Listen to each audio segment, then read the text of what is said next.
And welcome back to the next episode of Made Conversations. We're in the spaceship-looking campus of UConn in lovely Stamford, Connecticut. I'm Mike Cerulli, a political reporter with News 8. And I'm Melissa Shakatoff, host and executive producer of Melissa in the Morning on WICC. And this is pretty cool to be at UConn, which is, we always say, is the basketball capital of, well, we know Connecticut. Yeah, stores of the world. Governor Lamont is going to tell you of the country. Stanford's like the, Marriott Hotel's capital of Connecticut. Fair. Yeah. I mean, well, I think what's interesting is that we're here at UConn, which is really known, especially for its basketball program, among many other things. But I'm thinking sports, and our guest today on the podcast is kind of a sports guy, I would say. Arda Ocal is here, and Arda is a broadcaster and an anchor for ESPN. Yes. I don't even know how you get into that. I would love to know that, Arda. In our friendship, we never talked about that. The first thing you do is you become an official pizza judge for the state of Connecticut, and that is the direct path to get you to ESPN. It literally linear. Look at all of the greats: Steve Levy, Stuart Scott, They all John started as pizza Anderson, judges.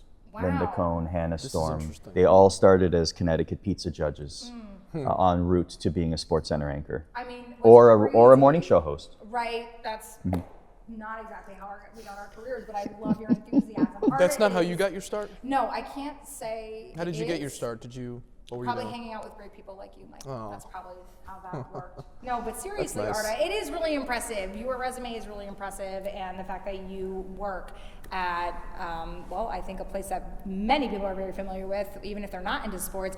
Talk about your journey and how you got to where you are today. It's funny that we were joking about like non-conventional paths. I have a degree in math, so I didn't have a broadcasting background at all. How does that math work out? I'm not even joking. It doesn't. I took it because I have immigrant parents that literally wanted me to be a doctor or a lawyer or have a desk job that made a lot of money. That's really why I have it. Yeah. So, but while I was there, and I'm sure you can relate to this, like I was doing stuff at the campus radio station, and I was doing things at the local school newspaper and things like that. And that's where I sort of caught the bug, really.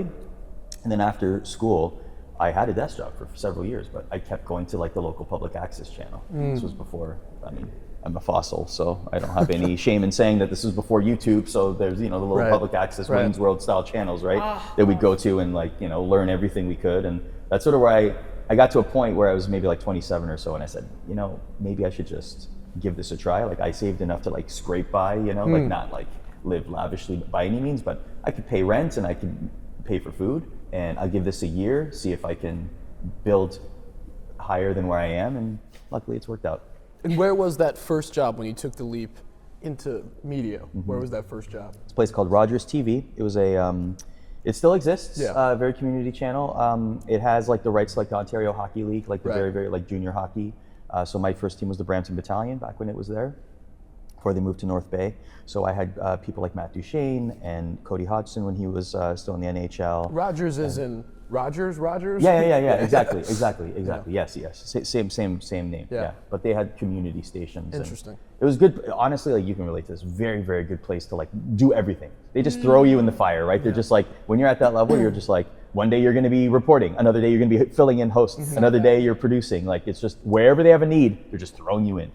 So I'm 24, 2 years into a television career, and I love talking with people who have started their careers. He has a great voice for TV, and I like first of all, let's talk about this. So he's got the good voice, and he has the good, I am using my hands in the correct, no anchor man, I don't know what to do with my hands, anything like that. Yeah. Very, I have good poise and posture, as if I'm owning the camera, Melissa. Posture, That was really good. my mom makes points Really about good. my posture. She Posture's tells me to very stand up. key. I need to stand up more straight. Like a strong blazer, right? A strong jacket. This is new, too. Listen, I gotta he knows say, what he's doing. not bad. Yeah, he knows what he's doing. Yeah, That's absolutely. true. You're great start, man. Off to I feel a little 24? Not I feel bad. a little overdressed, though, because this is casual. Usually I'm the one who's got, just a button-down shirt on. Excuse me, sir, but I wore a dress today. But Okay. Well, you look great. But I want to talk, because when you said Rogers, right? Yes. There is, in TV, still right now, but really this sort of pipeline is fading away, right? The local affiliate, you start in a small market, you go to a larger market, you go to a major city market, then maybe you take a shot at the networks or a cable. That was a pathway that existed for a really long time. We're here at this event talking about reputation and building a brand. And the way you do that is really changing now. So it sounds like you started kind of on the what the sports people call like the kind of RSNs, the regional sports Sure. networks, and then you kind of, like a farm league in baseball, you move Yes. your way up. Is that kind of the path you traced to get to the worldwide leader in sports? I did. We can talk about this for hours because we relate to this greatly. But it's the barrier to entry to just jump in has never been lower. Yeah. Anyone can create a YouTube channel. Anyone can create a podcast. They'll let anybody way on people- TV at this point. Honestly, like you will find your opportunities anywhere you look for them.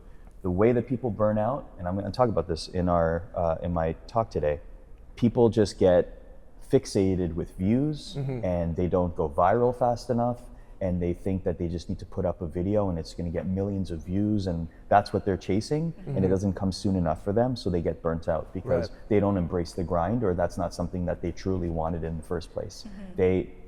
If you really have a passion for something, you're going to do it because you love it, and it doesn't matter. It's like a compulsiveness. Exactly. Yeah. The consistency is what fails so many people. How many people come to you, Melissa, and they're like, I want advice to get into the industry, I look up to what you do, and you'll give them advice, and maybe they'll use it for, or listen to it for, I don't know, a month, and then they just get burnt out because they just want the instant fame. Or the process just sounds like it's not worth going into it. It's not worth, when you find out the humble beginnings of how you got to where you are, it's just not worth that. So yeah, I think the other thing that's really interesting, Arda, about your story and where you are today is I've noticed, so I follow Arda on Instagram, and I've noticed that you've been doing more and more of, because I have to figure this out, but where you have something in your background and you're talking about it, actively talking about it, but it's almost like those moments on stage where the narrator is talking to the audience, but everything else is happening in the background.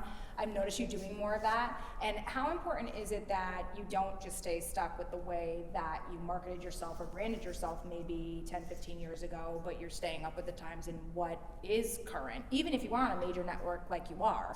I'm noticing you doing those things. You have to worry about that. You have to care about your brand, right? Like even like in our positions, like you are on TV, you're a political reporter. Anyone in your position that would come to me for advice, I'd be like, continue to create content on your social, build your brand, and make sure that it's feeding whatever your vision of yourself is, whatever your dream is, make sure that everything you're doing is in service of that. And then also like, it's not about like, back in the day, maybe 10 years ago, I would have said, focus on one lane and just pump that lane as much as possible. Opposite today, I would say, whatever, if you want to create content for several lanes, you can absolutely do that, because the algorithms have changed on social. The way that people consume content has changed. It's not just about being an expert in one niche. So yeah, it's fundamentally changed. That's a great point. When did you come to ESPN? 2016 was my first gig, and funny, like the first gig I ever did with them was an esports event. I did the League of Legends. So big. Yeah, the League of Legends World Championship at MSG. 2 sold out days. It was unbelievable. It was a great event. I knew nothing about esports. So you had to learn. I was a lifelong gamer, loved it. I knew nothing about League of Legends. Never played a second of it, didn't know about the scene at all. And I just took a month, because they told me a month out, and I just basically treated it like a full-time job. I watched every Worlds event. I learned about every team. I learned about who are the famous people, like the Fakers of the world, the double lifts, the closers, etc. Of course, the double lifts. Yeah. Of course, them. Yeah, naturally. They have great names in esports, by the way. All like nicknames, terrific. But that's what I did. And then by the time I was there, I was like, all right, I'm competent enough to talk about this, and it was fun. So I'm going to continue, and basically other opportunities open from there. We're going to take a quick break. We're going to be back with more from Arda about building that brand, building out your career, and we're talking about media. We're talking about media careers. He commands it. He commands the screen. It's like we're taking him. It's amazing. You can Good trust for you. I don't know about that. Trust. You can trust him on screen. That we are going to be right back. So you've got the hand. We'll be back, and I want to talk about. We're talking about building media people, building media careers. What about all those normal people who don't have cool jobs in TV? We are vastly important for you normies out there. We got something for you after the break. Your stuff coming up next. Here. If it's not too cringe, just come back.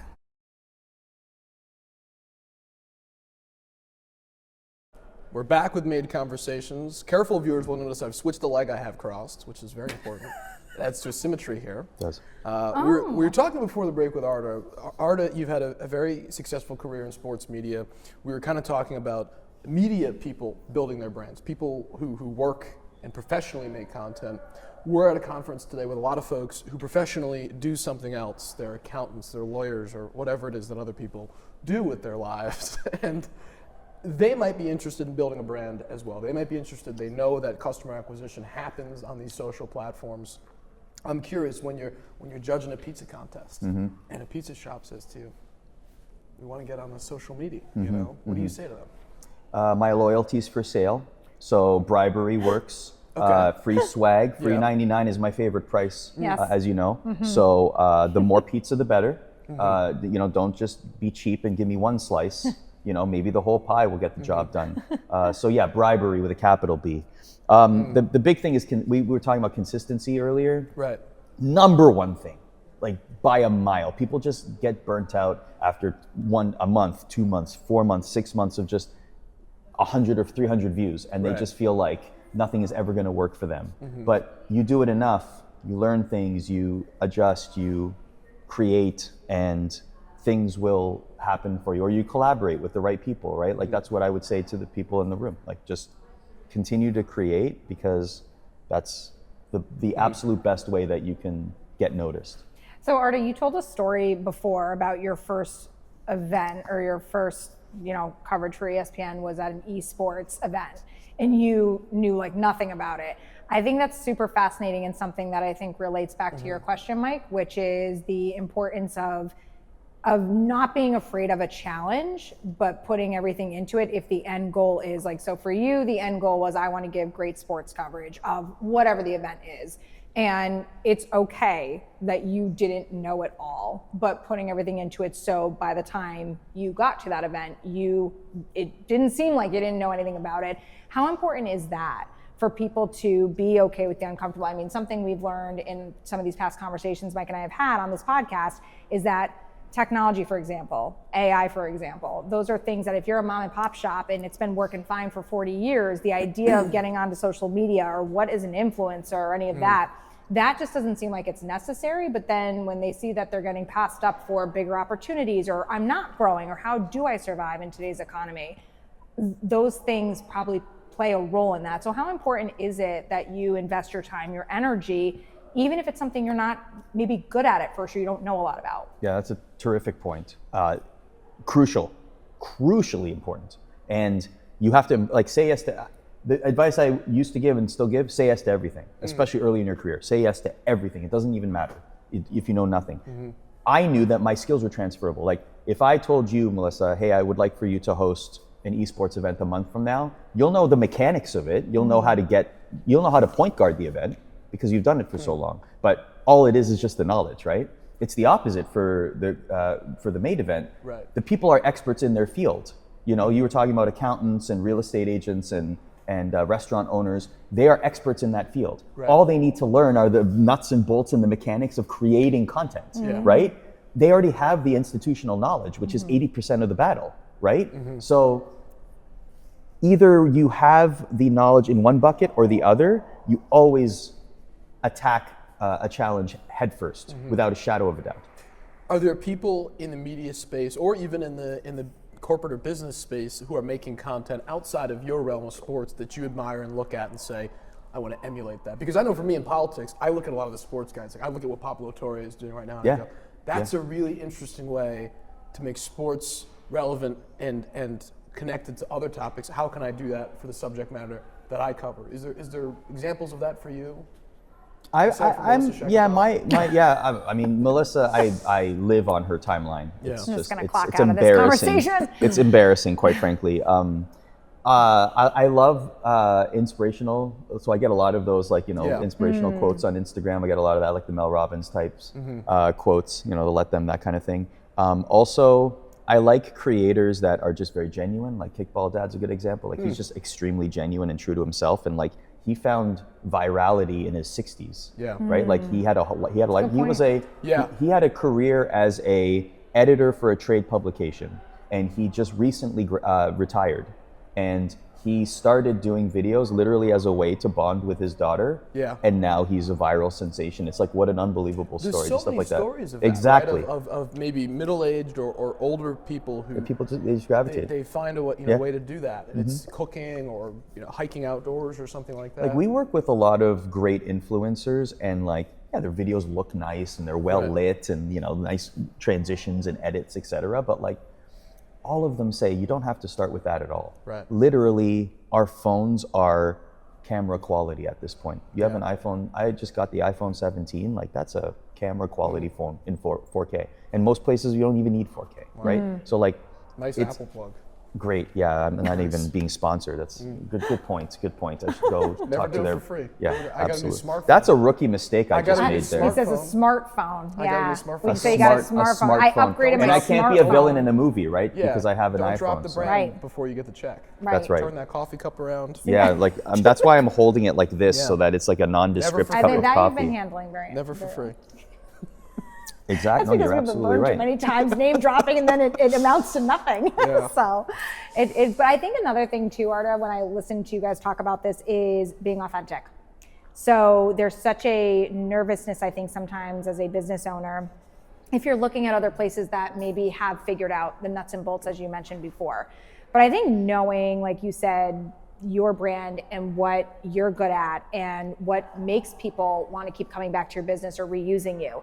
And I think that has to play a role in however you decide is the best way to brand. And it may not look like what that other pizza joint is doing. Like it's okay if they love to do Instagram, for example, but maybe you don't have to do that. Maybe that's going in and doing networking events, like whatever that may be. I think it's being authentic as well to what your brand really is, and then figuring out that your avenue has to match that. It doesn't have to be what every other place is doing. Absolutely. I would think. I would, and your personality and who you are is going to shine in your content. Right. One thing I would suggest to people who don't know where to start content-wise, and they just want to create a channel, let's say, and they don't know how to begin, go to Instagram, go to the search, literally put in what your subject matter is. So if you are an accountant and you want to start creating accounting content, type in accountant, accounting, taxes, I'm gonna do that right now. any number, Can you politics, wait till the break to see. do that? broadcasting. I'm very fascinated Voice with it. projection. Just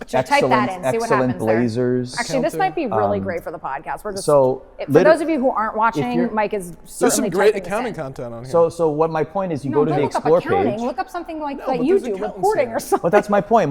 Yes, yeah. right. For you, maybe accounting is not Yeah. exactly the place you want to be. But if you're an accountant and you find them, then go through the explore and look for any of the videos that have a high amount of views. Maybe they went viral or whatever.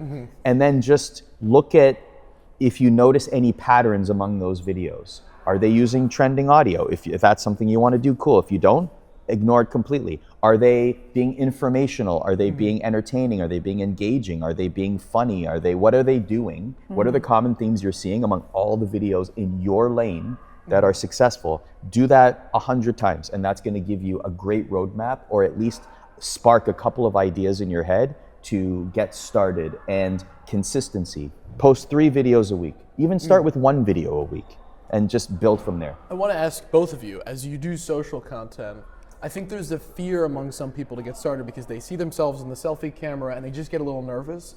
How many takes are you guys doing on average before 48, you get a post? 64, postable? 75. Yeah.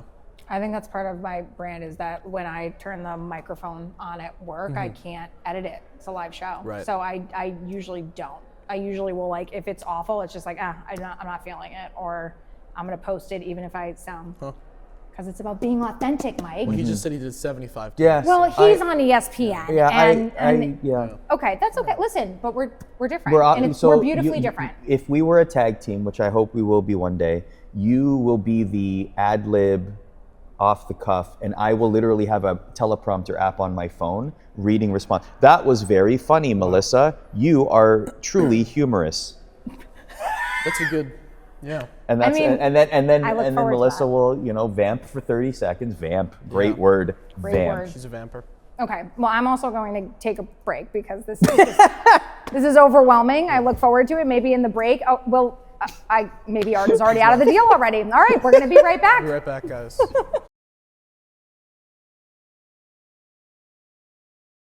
So we're back, and I know usually Mike launches back into the breaks, but Usually I do. something was happening during the break that I felt like was really good, and I know you're being a little vulnerable. Yeah.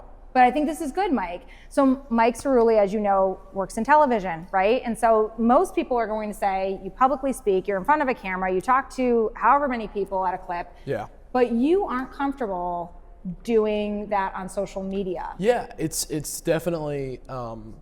We have a joke, and our viewers and listeners can't see our camera guy behind the camera, but sometimes we do live shots, sometimes we do what we call look lives, or Right. we tape something. And when you do the live shot, you're live, and it almost always goes better than when you do one with look lives. Correct. You count yourself in. 1000%. You I go was gonna say, 3, he's 2, another 1, TV guy, he we're at knows. the state capitol today. I always have to take 4 or 5 takes of those. And Sean, our photographer, knows from editing my stories, when I do my voiceovers, the amount of expletives at the end of sentences where I go, Right, like at the end where of you it. just are frustrated. I do Yeah. reports. It could be a 45-second report. It will take me 10 times the amount to do it if it's a live to tape, meaning Yeah. it's not live and I'm acting as if it's live, so I'm literally just sending them a video. It's a psychological thing. Yeah. That is a barrier that even I still struggle with today, that I would rather do it live. Like in your case, We'll you're do it live on live. the air. So There's here's no your mistakes answer, when you're work in live. radio. I'm just joking. But I do think to answer that, I mean, especially if people don't Yeah. work in television, don't work publicly speaking, like it's exponentially scarier for them Yeah. probably to even do what we're talking Yeah, and it's about such today. we were talking about consistency before. I can't tell you. I did this yesterday. I took out my phone to film a video.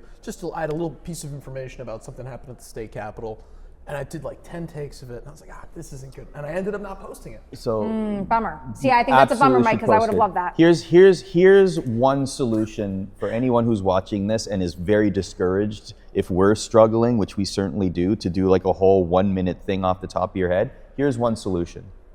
If you have an idea of a whole script in your head, like, oh, I got to hit this, and this, right?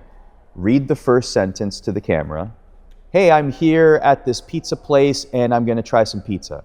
Then pause and then read the next chunk, the middle chunk, and just cover it with images and video, etc. And then come back on camera at the end and have a finishing line.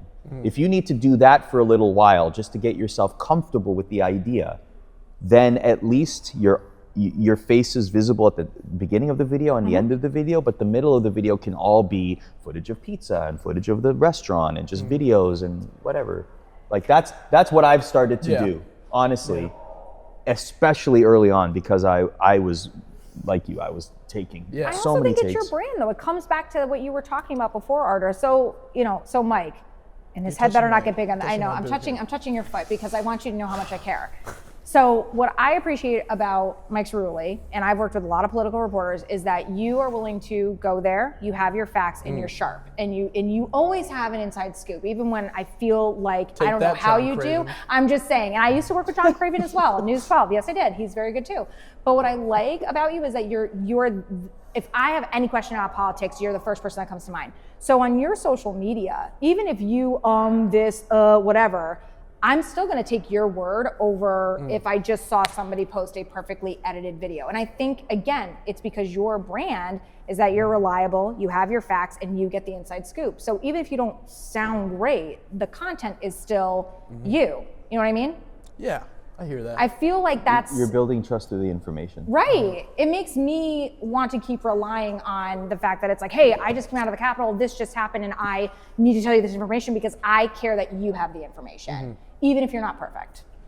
Just saying. Don't think you could just go live on Instagram and then just clip it afterwards. Oh, we're not going live on Instagram. No, no, live? we're not ready to go live on We're not Instagram ready. yet. We're That baby is- steps. We'll steps. get there. We'll get to the You're live going to get streaming. there. You're going to get there. I actually so this is interesting. We're talking about live streaming. We're going to wrap things up here soon, but there's also, folks, most people who are, business owners, maybe they have a company Instagram page, a company Facebook, whatever that is, right? TikTok.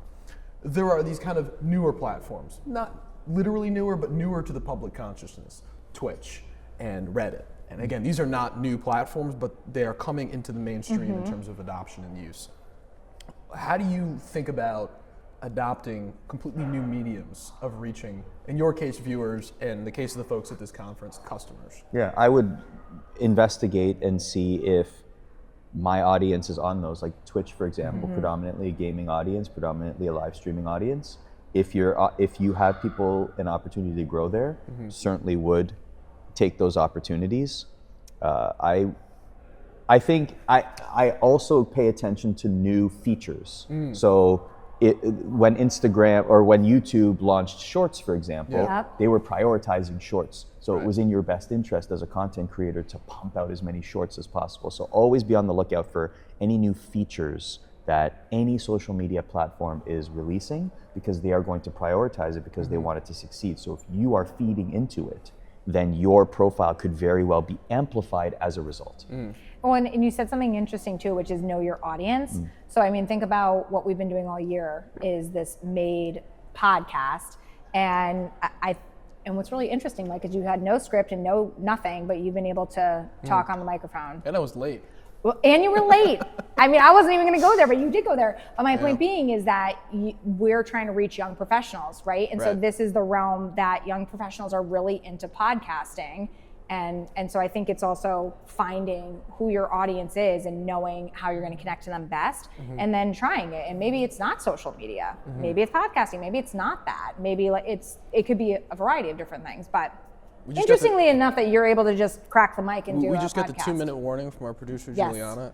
1 minute on hockey. I have to watch this. 1 minute on hockey. No, he's a Canadian. We can't go there. We can't go there. A minute? A minute? A minute? No, You're talking you about can't hockey have romance? a Boston Bruins versus a Canadian. No, it's not going to end well. And I really respect Arda. I don't respect his sports choices, but we can't go there. So you were all Canadian teams? I grew up all Toronto sports, He's from Canada. I don't know how we're this close together Yeah. as a Leafs and a Bruins, but It's you know, very we try our uncomfortable. best. I can't even look at him if you've noticed. No, I keep looking honestly, at you. we've been looking at you the whole We've been time. looking at you the whole time. Yeah, Mike. yeah. I didn't know. As the political reporter, you might have to politically get in between us as the mediator here. You know? I think we land the plane. I don't think this is the most difficult U.S.-Canada relationship going on right now. There's the pal. There's Mike Cerulli in his comfort zone. There we go. There it is. Well, thank you all so much for joining us. Arda, thank you for being here. Anytime. This has been the Anytime. most fun. No offense to the other guests. This has been the most fun. Yes, I did it.